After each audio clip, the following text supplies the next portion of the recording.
തൃശൂർ പൂരത്തിന് ഇത്തവണ വെടിക്കെട്ടുണ്ടാകില്ല. ഇക്കാര്യത്തിൽ തിരുവമ്പാടി പാറമേക്കാവ് ദേവസ്വങ്ങൾ ധാരണയായി. വെടിക്കെട്ടില്ലാതെ പൂരം നടത്തണമെന്ന നിലപാടിലാണ് പാറമേക്കാവ് ദേവസ്വം. പ്രൗഢി കുറയ്ക്കാതെ പൂരാഘോഷം നടത്തണമെന്നാണ് തിരുവമ്പാടി ദേവസ്വത്തിന്റെ തീരുമാനം. നാളെ തിരുവനന്തപുരത്ത് ചേരുന്ന ഉന്നതതല യോഗത്തിൽ ഇരു ദേവസ്വങ്ങളും തീരുമാനം അറിയിക്കും.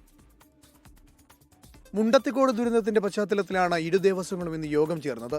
വെടിക്കെട്ട് ഒഴിവാക്കാം, പക്ഷേ പൂരത്തിന്റെ മറ്റ് ചടങ്ങുകൾ മുറ പോലെ നടത്തണമെന്നാണ് പാറമേക്കാവിന്റെ നിലപാട്. പൊതുവികാരം എന്താണ്? 2006 വെടിക്കെട്ട് അപകടം പാറമേക്കാവിൻ്റെ പ്രൊമിസസിൽ നടന്നു. എന്നിട്ട് പോലും പൂരവും കുടമാറ്റവും എല്ലാം ഭംഗിയായിട്ട് നടന്നു. വെടിക്കെട്ട് മാത്രം 2 ദിവസം കഴിഞ്ഞിട്ടായിരുന്നു. ആ ഒരു സാഹചര്യം ഉണ്ടാവണം എന്നുള്ളൊരു പൊതുവികാരമാണ് ഇന്നത്തെ മീറ്റിങ്ങിൽ വന്നിട്ടുള്ളത്. തങ്ങളുടെ വെടിക്കെട്ടുപുരയിൽ ദുരന്തമുണ്ടായതിൽ അതീവ ദുഃഖമുണ്ടെന്നും 24 വരെ ദുഃഖാചരണം നടത്തുമെന്നും തിരുവമ്പാടി ദേവസ്വം അധികൃതർ പറഞ്ഞു.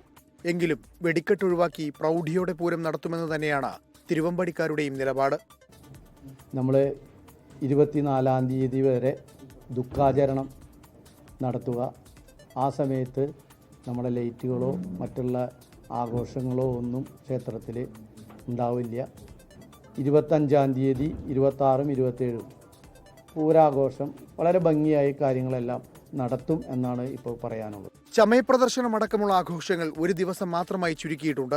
വെടിക്കെട്ട് ദുരന്തത്തിൽപ്പെട്ടവർക്ക് ഒപ്പമാണെന്നും തിരുവമ്പാടി വിഭാഗം. നമ്മൾ 2 ദിവസമാണ് ചമയ പ്രദർശനം നടത്താറ്. 24-ഉം 25-ഉമാണ് നടത്താറ്. അത് നമ്മൾ 25-ാം തീയതി മാത്രമാക്കിയിട്ടുണ്ട്. നമുക്ക് എല്ലാത്തിലും വിഷമമുണ്ട്. കാര്യങ്ങളെല്ലാം എന്താ പറയുക, ഒരു കുടക്കീഴിലേക്ക് കൊണ്ടുവരണമെങ്കിൽ വളരെയധികം പ്രയത്നിക്കേണ്ടി വരും. എല്ലാ കാര്യങ്ങളും വളരെ ഭംഗിയായിട്ട് നടക്കണമെന്നാണ് ആഗ്രഹം. തീരുമാനങ്ങൾ ഇരു ദേവസ്വങ്ങളും നാളെ തിരുവനന്തപുരത്ത് ചേരുന്ന ഉന്നതതല യോഗത്തിൽ അറിയിക്കും. 24 തൃശൂർ.